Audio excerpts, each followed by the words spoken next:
საქართველოს გმობს საერთაშორისო ნორმების დაარღვევით ოპერირებას აეროპორტის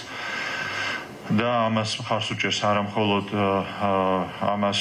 ეს არ არის მხოლოდ ჩვენი პოზიცია, ჩვენი განცხადება, ამას მხარს უჭერს ICAO-ც, ეს არის სამოქალაქო ავიაციის საერთაშორისო ორგანიზაცია, ჩვენ გვაქვს მუდმივი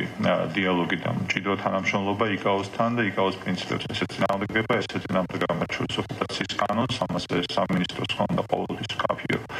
პოზიცია, ასევე რეაქციაც ყოველთვის ეს ჩვენი მხრიდან იყო ღიად დაგმობილი და ჩვენ ამ პოზიციას რა თქმა უნდა შევინარჩუნებთ იმ შემთხვევაში, როდესაც საერთაშორისო ნორმების შესაბამისად ვერ ხდება სამოქალაქო ავიაციის ჩვენი სააგენტოს მხრიდან